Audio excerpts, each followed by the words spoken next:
Thank you very much, Anna, for this kind introduction and for inviting me. And thank you very much to Vischer for hosting this event.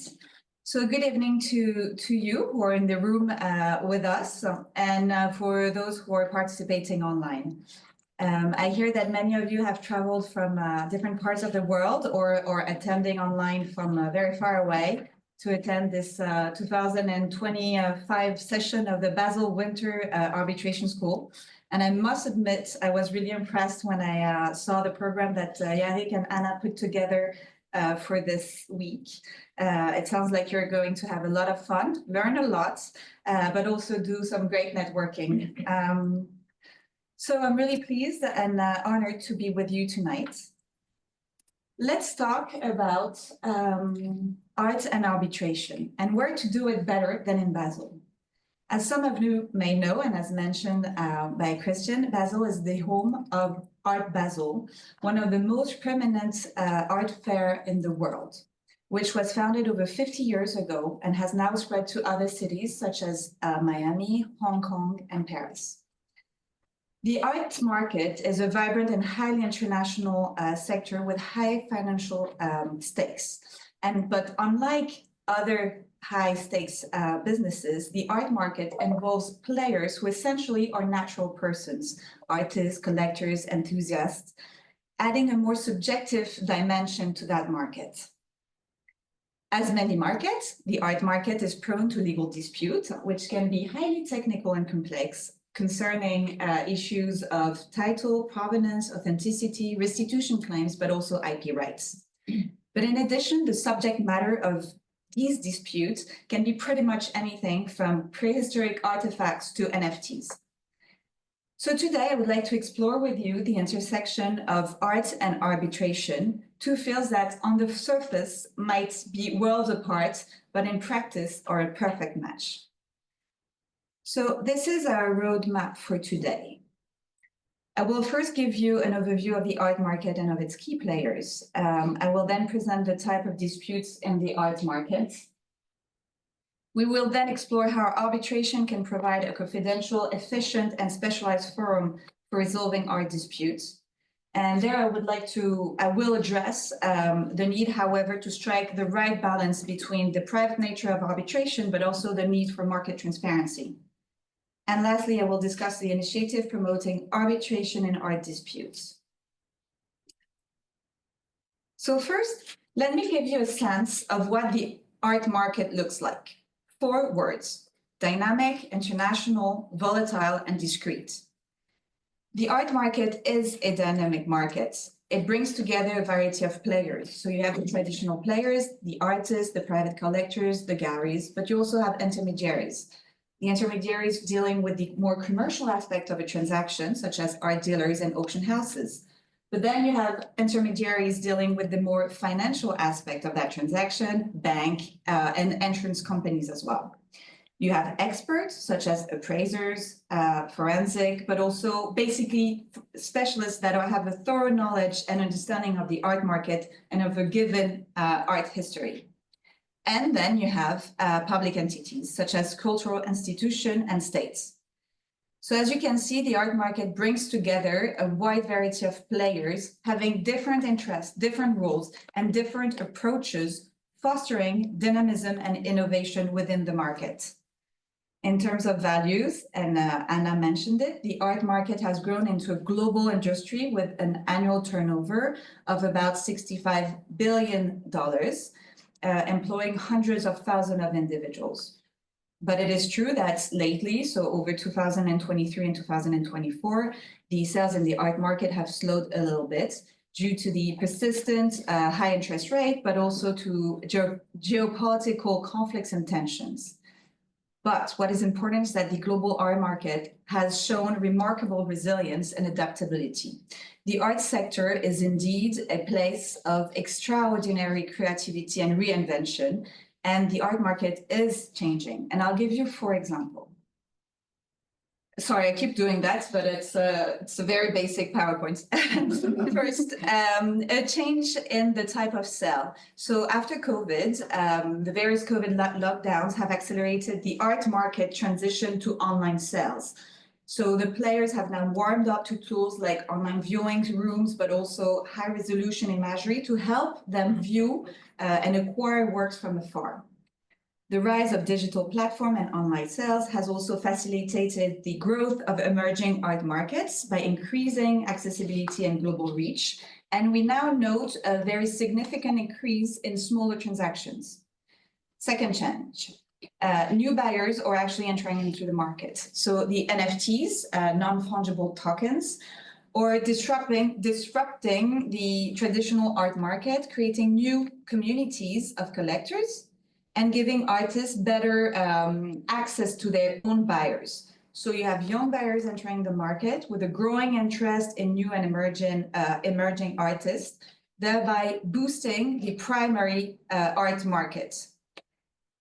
And they have also a specific appetite for luxury items, such as jewelry, watches, and handbags, thereby pushing the different players of the art market to diversify their revenue streams.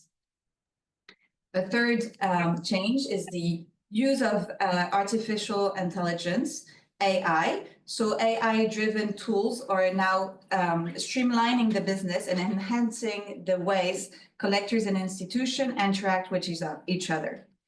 AI is indeed a useful research tool and saves a lot of time to issue catalogs, but also help experts in authentication of artworks by analyzing stylistic elements, pigment type, but also brush strokes. AI has also helped dealing with data. It can interpret market developments as well as behavior and patterns of public figures who contribute to help predicting the future trends in the art market. But be careful, one important limit, which is that the substantial part of the data in the art market is not public. Insufficient data may lead to inaccurate data model.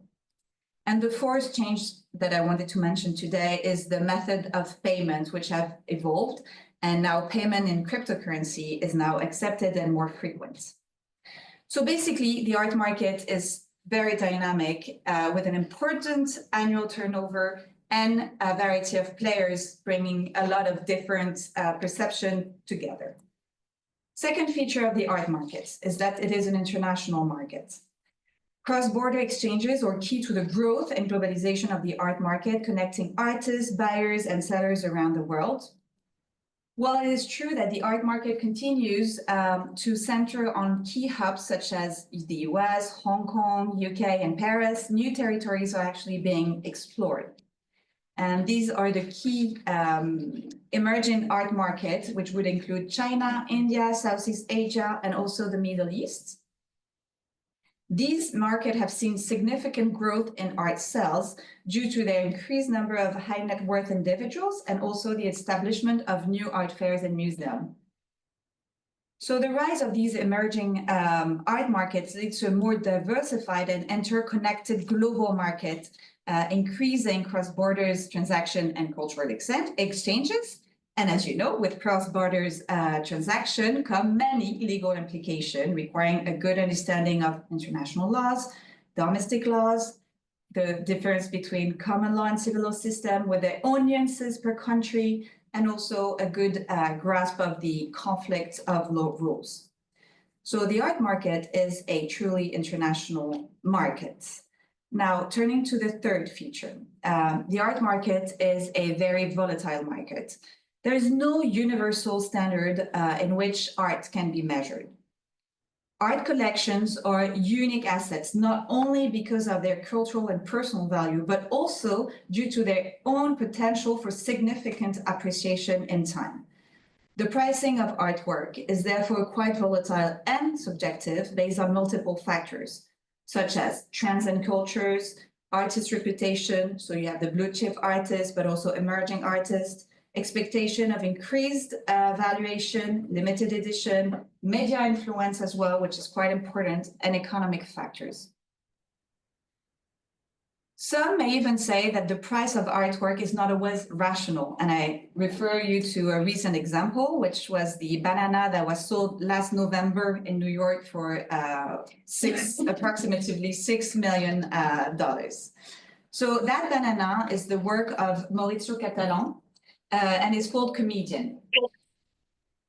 Back in 2019, at the Miami Art Fair, Maurizio Catalan duct taped a banana, nor to green nor to rip, to a wall with a piece of gray tape and sold it for 120,000 USD. A few hours later, the banana was eaten by another artist, a performer called David Datuna. And so since 2019, this facetious work has been making headlines and dividing people, arousing mockery, fascination, and anger. But bottom line, over these 5 years, so from 2019 to last November, the price of the banana has been multiplied by 50. Another example that has also been widely covered by media, and that some of you may certainly remember, is that the street artist, Banksy, shredded his own artwork named A Girl with Balloon after it was sold at live auction for over £1 million. But by shredding it in the middle of the auction, just after it was actually bought, he said that he created a new artwork called Love is in the Bin, which was sold 3 years later for over £18 million. So pricing of artwork can indeed be quite subjective and volatile. And lastly, the art market has a tradition of discretion. This is the fourth criteria. For a long time, deals have been done, even though it's less true today, by handshakes exchanging art against suitcase full of cash. So the art market has indeed been struggling with money laundering issue, terrorist financing, and tax evasion. It is indeed easier and much lighter to carry a painting worth 8 million USD than the same amount in gold bars. National and EU regulators, but also art players have been trying to regulate the art market in a way that will make sense with the business. So increased transparency is thus required by law, but it does present commercial advantages. But sometimes confidentiality is the valid commercial choice and can also be a legal obligation. Why? Because commercially speaking, the heart of the art market is knowledge, research, information on artworks, their history and provenance, the artists, but also the collectors and their collection. So who owns what? Who is willing to sell and buy, and when? So all this knowledge, information, and research must be protected to some extent, especially in such a competitive market. Then, legally speaking, participants in the art market often act for another party. So while the laws of agency require full disclosures of dealings from the agent towards its principal, they also generally require the agent to respect the principal's wish not to have his business and identity disclosed. And in addition, and as mentioned earlier on, a lot of players in the art market are natural people. And they have a right to privacy. And as you know, right to privacy are widely enshrined in law, and you do have obligation to stay anonymous sometimes, or to keep the confidence within the art market. So while there is a movement towards greater transparency in the art market, the laws of agency, the right to privacy, but the business confidentiality remain powerful sources in the art market. The art market is dynamic, international, volatile, and discrete. Let's have a look at the type of disputes the art markets have. The art market spans a wide spectrum of legal issues ranging from disagreement over ownership, or the terms of a private sale, or the term of an auction sale, to intellectual property issues through damages, claims for damages, including insurance coverage issues, art financing, extending to dispute over authenticity, provenance, but also involving criminal issues and dealing with restitution cases. Basically, there is no such thing as a typical art dispute. And for the purpose of today's discussion, I would like to focus on three types of disputes that frequently arise in the art world. The first type of dispute is disputes relating to authenticity of artworks. So the key question is whether the artwork belongs to a given artist or whether it's a fake or forgery. Authenticity disputes are very technical. They require in-depth knowledge by an expert of a particular artist, object, period of art, as well as provenance research and sometimes forensic science. Experts' opinion, therefore, play a key role in these disputes, and decision-maker will heavily rely on them. However, the opacity of the art market can make the job of expert very difficult. And truth be told, some forgers are actually quite skilled and ingenious. And one very famous example of authenticity dispute is the Knoedler Gallery matter. So the Knoedler Gallery was one of the oldest art gallery in the US and very reputable. The scandal came to light when the art collector filed a lawsuit after discovering that a painting that he bought, allegedly from Mark Rothko, was a fake. And here is the fake Rothko.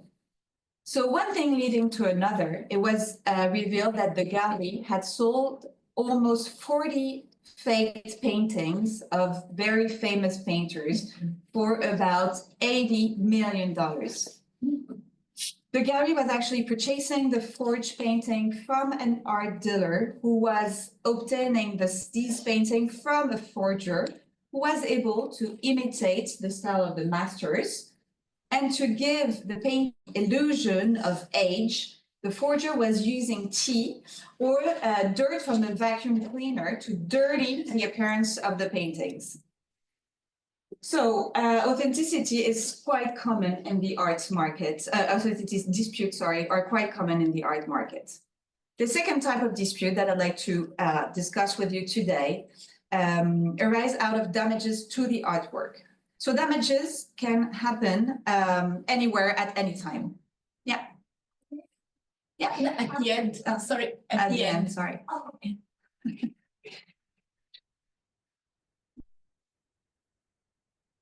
So damages can happen anywhere, anytime, in transit, when exhibited, or in storage. These cases involve damages cases in the art market and of its standard practices, but also involve the application of different national laws. So for instance, where transportation of artwork is involved, the choice of the carrier is of course key, but you also have standard practices. You need to exercise due diligence based on industry standards. So specific instruction must be given when packing the artwork and careful examination must be conducted upon arrival.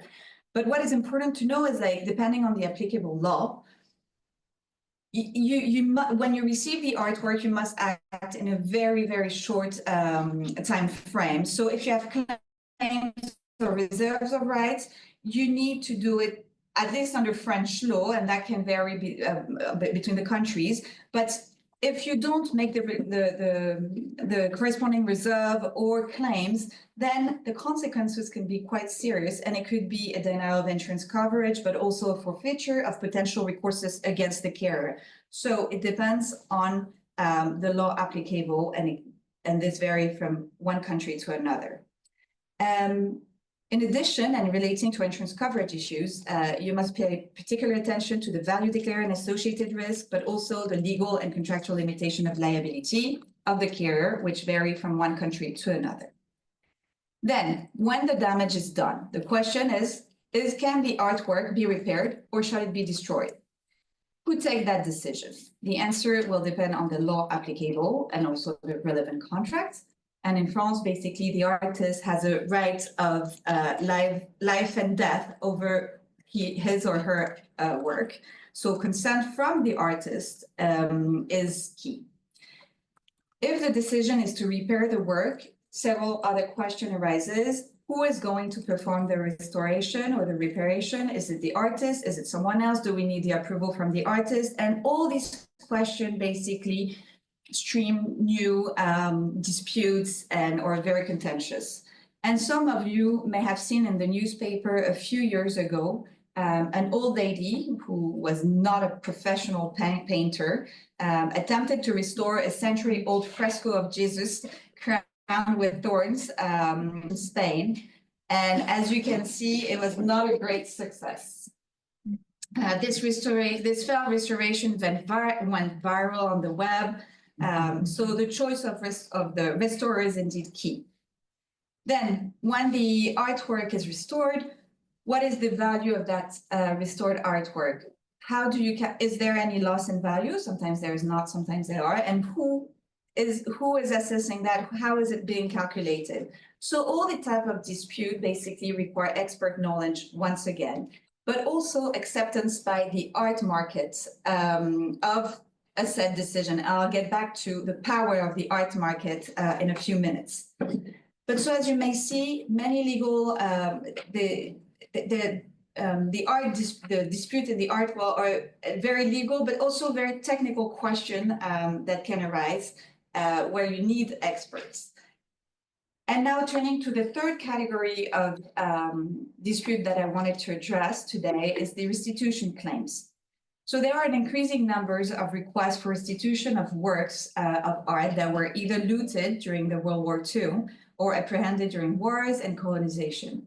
There is a real desire in Europe to return these artworks, and several countries have passed laws facilitating the return of these works held in public collections. So disputes relating to the restitution claims require a good knowledge of the relevant applicable laws, international laws, convention, but also local laws, as well as detailed provenance due diligence. And what is provenance due diligence? It's the researching and documenting as far as possible the complete history of an object, the changes in ownership, but also all the interesting facts concerning the background of the work. So restitution cases are about facts and evidence. So these three types of dispute give you a glimpse of how technical and complex our dispute can be. Keeping this in mind, let's see how arbitration and art can be a perfect match. So the traditional advantage of arbitration are all intrinsically relevant and valuable in art disputes. First, arbitration offers flexibility, time, and expertise. Three luxuries that most domestic judges may not always have. So going back to authenticity dispute, and as discussed, these disputes are quite technical and time-consuming. But more importantly, they require an in-depth understanding of the art market and of its practice standards. And it is therefore key to take the time to carefully select the arbitrators, but also the right experts. And this is particularly true as the art market acceptability of a decision is crucial. And as mentioned, and as I just mentioned, what does it mean? I mentioned the acceptability of the art market. So let me give you an example, and it is an old case, but it perfectly illustrates the idea that a court of law is no place to authenticate art. It's a US decision which was dealing with the authenticity of a work from Alexander Calder. So by way of background, Calder is an American artist who redefined the boundaries of sculpture, thereby moving from the static art form to a more dynamic interplay movement through air, volume, and vibrant colors. So back to our decision, an art dealer bought an artwork that he believed was a sculpture from Calder. And the buyer sought to rescind the sale, arguing that the sculpture was actually a forgery. So the question that was put forward before the US court was whether that sculpture was the authentic work of Calder or whether it was a fake. And two experts were involved. There was the worldwide leading expert on Calder, acting for the buyer, and the other expert, a younger expert, acting for the seller. The worldwide leading expert on Calder said it's a forgery. The younger expert put forward convincing evidence that the sculpture was actually the authentic work of Calder. And the US court found, upon preponderance of evidence, that the sculpture was actually authentic, despite the position taken by the worldwide leading experts, saying that it was a fake. And the issue was that the art market never accepted the US court decision and that the sculpture lost its value and could never be sold. So basically, the decision highlights the power of the art market and credibility that it gives or not to some experts, but also to authentication committees and authors of catalogue raisonnés. So basically, the art market have its own rules and powers. And this is something very important to keep in mind. So court decisions do not always work in art world. Because basically the traditional methods of dispute resolution sometimes prove inefficient due to the unique nature of the art market, which of course requires the expert knowledge, but also a nuanced handling of both legal and non-legal matters. And so artworks that become sometimes subject to court proceedings and public controversy may then considered burnt by the art market itself. So this leads me to the second advantage of arbitration, which is confidentiality. And the art market is a small market in which players value their privacy, as we discussed. Confidentiality of a dispute is therefore key to protect the value of the artwork itself, but also to preserve professional reputation and negative press.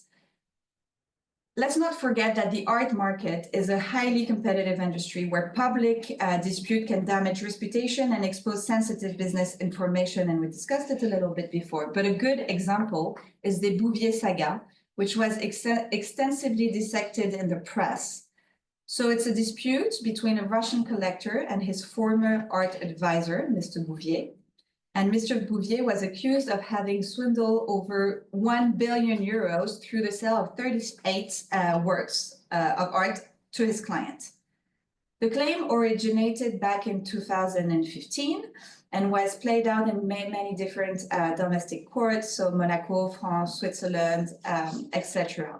And finally settled only in December 2023. But Mr. Bouvier's reputation as an art dealer has been tarnished since then. So in this case, if they had gone to arbitration in the first place, they would have avoided years of damaging media exposure, but also, because it was a pretty international dispute, let's not forget that arbitral awards are enforceable in over 170 countries. And last and third advantage of arbitration is certainty. Arbitration is a good option to avoid battle over which court or forum should hear the dispute. I would like to mention here a famous restitution case, which also gave rise to a movie, and maybe you've heard of it, The Woman in Gold. So here is the portrait of Adele Bloch-Boer I.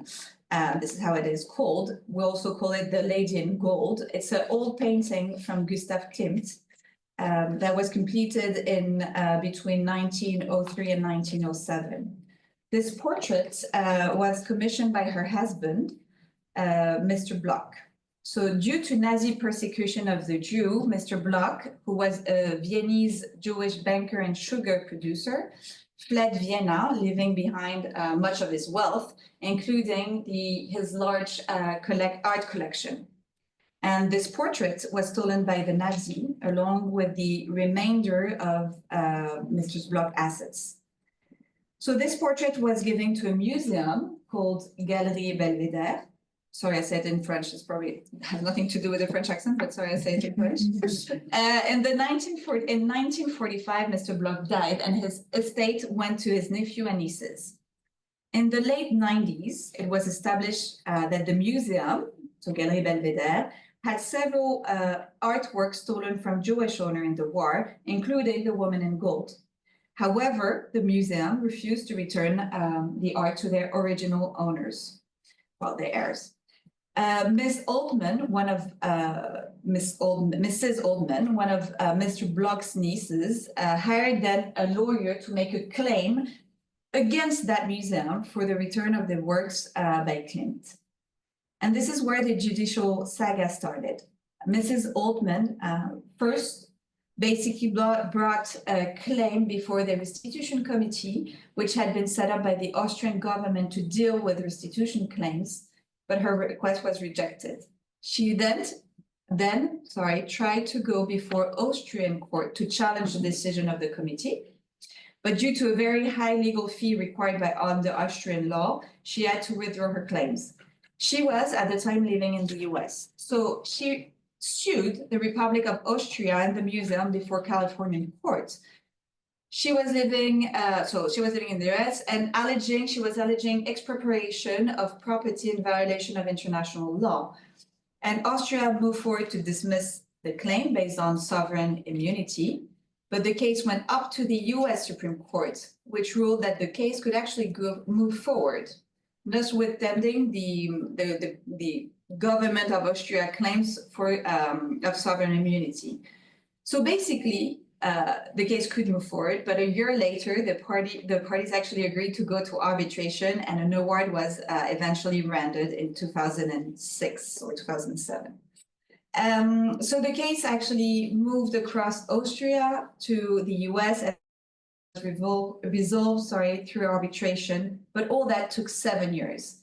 And we can see that going to arbitration at first would have been a good option. But restitution cases are also a good example of why arbitration constitutes a great neutral forum. Because domestic courts, even though it's less true today, as there is a real political push, as I mentioned earlier, in favor of restitution of artwork, domestic courts can sometimes be tainted by a lack of impartiality when foreign applicants try to retrieve stolen artworks. So last year, Germany revised its approach to Nazi-era looted art claims and announced that the traditional restitution committee dealing with these cases would now be replaced by an arbitral tribunal. And why such decision? Because arbitration offers a binding decision based on evidence presented by the parties and can be enforced in many different courts. So to sum up, arbitration offers a confidential, efficient, and specialized forum for resolving art disputes, which are quite complex and technical. Having said that,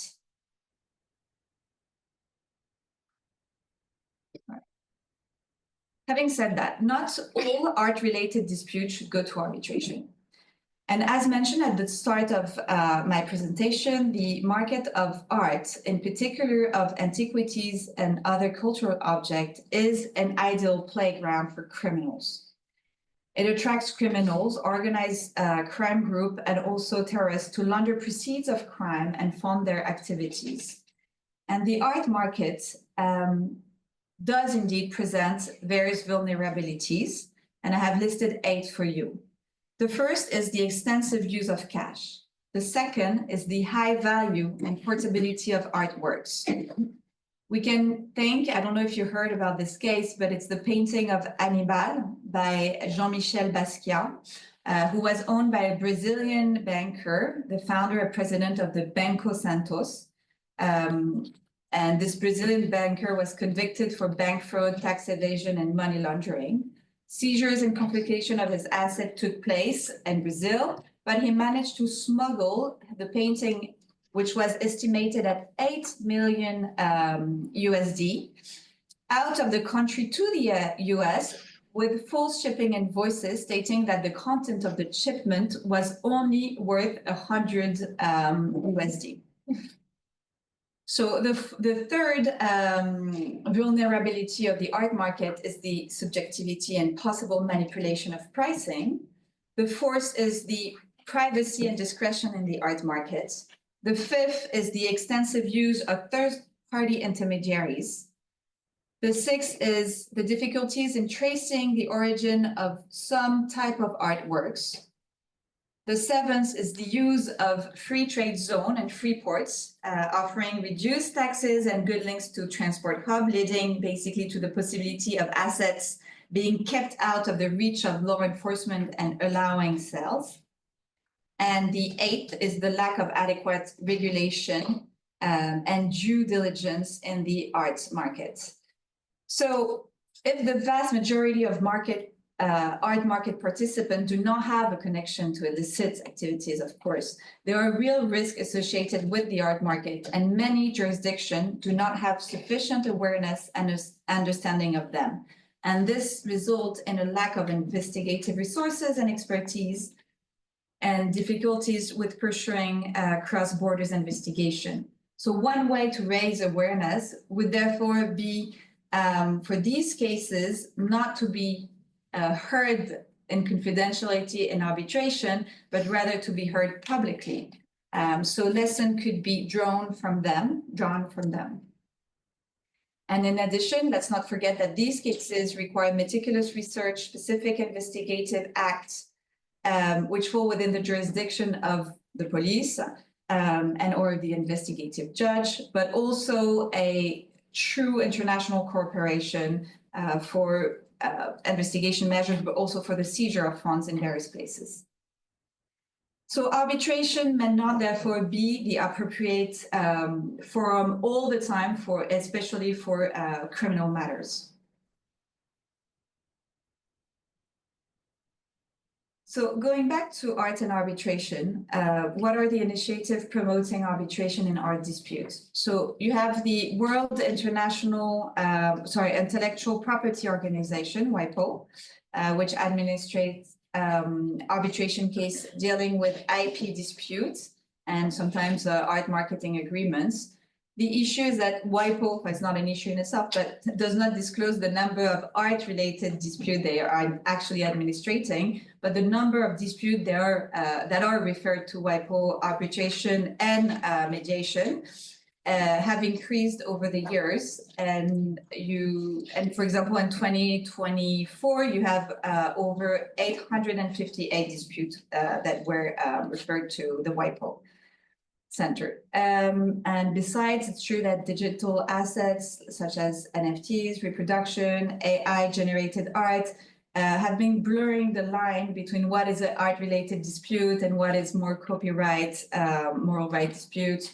So WIPO is one initiative. Then you have also ICC and LCIA who can oversee art disputes. But then you have the Court of Arbitration for Art Dispute, which is called CAFA. And the CAFA has adopted key features, expertise in art. So I will talk to you about 4 key features. The first one is that the CAFA offers a pool of arbitrators that are selected based on their background and expertise in handling art law disputes. So according to the CAFA rules, all arbitrators, whether appointed by the parties or co-arbitrators appointed by the CAFA itself, must be appointed from that pool. The second key feature is the possibility for the tribunal to appoint a technical process advisor. This is very useful, as we discuss, in complex and highly technical issues and disputes, such as authenticity or provenance. And the tribunal may appoint, with the parties' consent, a technical process advisor from the expert pool to advise the tribunal on pre-hearing evidence gathering, and the evidence exchange process. So it's always good to have this expertise. The third key feature is the choice of law, and sometimes you do not have a choice of law clause in the contract, and the CAFA rules actually provide guidance, but of course these guidance are non-binding for the tribunal, but the tribunal must take into account the applicable art industry trade usages. And the fourth key feature is confidentiality, of course, but it's interesting what the CAFA is suggesting is that it's the possibility to disclose some information from the award. For example, just not the name of the parties, of course, but an object that could help strike a balance between the private nature of the arbitration and the need for more transparency in the market. So to conclude, the art market is a dynamic, global, and legally complex market. From authenticity dispute to restitution claims, conflicts are quite inevitable, and but what actually matters is how we resolve them. And arbitration offers a tailored solution, confidentiality, expertise, and neutrality. It protects reputation, ensures a fair decision, and provides enforceable outcome across borders. But it is not a silver bullet, and criminal cases still require public scrutiny and court proceedings. Thank you.